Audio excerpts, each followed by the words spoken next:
I mean, Kenneth Ogunko went as far as saying for 2027, Peter Obi, Bola Tinubu, Atiku should move aside. Let me put it this way. Peter Obi did not lose the last election. Peter Obi won the last election. INEC and the judiciary performed their magic. 2027, there will be no election without a reformation of our electoral system.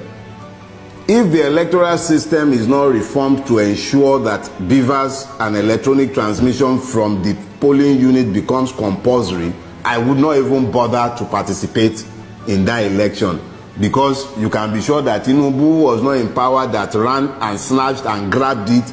Already has the 2027 election result written. A Tinubu that will be busy appointing weakest man as electoral commissioner, the most violent election rigger in Nigeria today, he openly is Wike. That is the person whose proxy was being appointed as that's a weighty allegation. Electoral commissioner. That's a weighty allegation. I said it because he's on video. Now I beg, she will stop being politically correct. There are multiple videos and audios of Wike enforcing his political will in Rivers State over and above the sovereign will of the people of that state. Violently too. So this is not, please, I don't do beer parlor talk. No, because and when you need to balance things, you can, are you suggesting, okay, so let's turn it into an argument. I am saying here, my name remains Dele Farotimi, and I am saying that there are more than enough material online showing Wike violently suppressing the right of the people of Rivers State to elect their chosen representatives.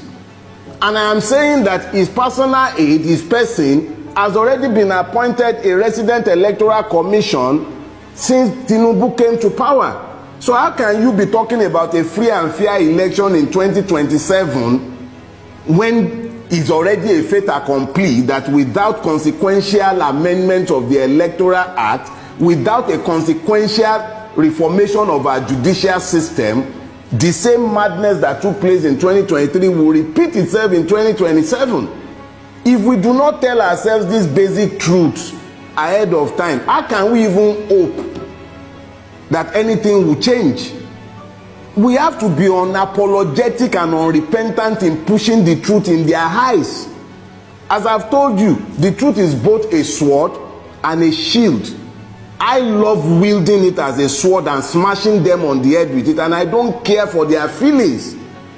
I don't know how long any one of us is going to live. I'm not going to live my life kowtowing to the opinion, sentiments, or emotions of worthless human beings who have wrecked the life of thousands and millions by their actions and inactions.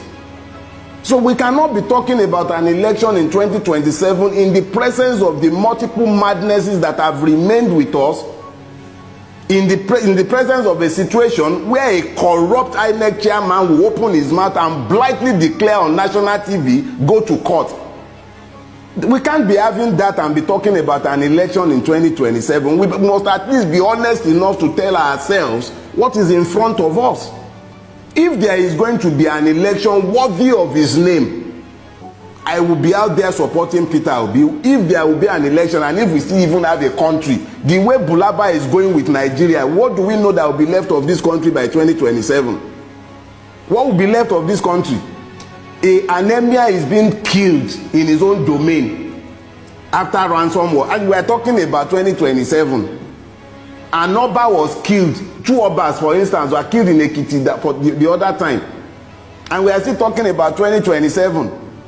You practically don't have a functional state again. Somebody is single-handedly, without recourse to any due process, the due process law be damned, the PPP law be damned, single-handedly without public tender of any sort, they are awarding a road at 4 billion naira per kilometer, and you are still talking about a country. Why are we lying to ourselves? We must, even if they will not agree, we must be unapologetic in telling these truths. Whether we would have a country in 2027 is up in the air. Hunger has become a real issue. So, I mean, the government of the day will say, Mr. Farotimi, That they are making... Which government? The government that cannot even ensure that we have fuel. Which government? Do you have government?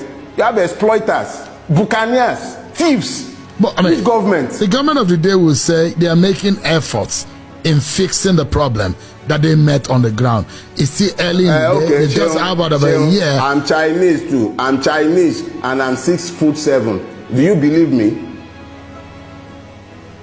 The government of the day has said they are making effort. We see the effort now. They are making effort. They are buying private jet. They are buying yachts. They are spending 21 billion to renovate. They are spending 90-something billion on Hajj. Is that the? And then they are falsely and fraudulently implementing Orosanye report. They are busy privatizing NNPC. We are busy refining in Malta and everywhere. We see the effort they are making.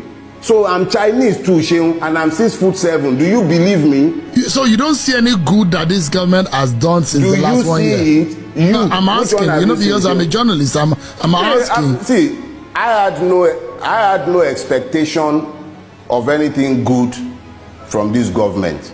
Nobody steals power to benefit the people. It does not happen. I do not expect the mercies of a thief who has robbed me. I was not under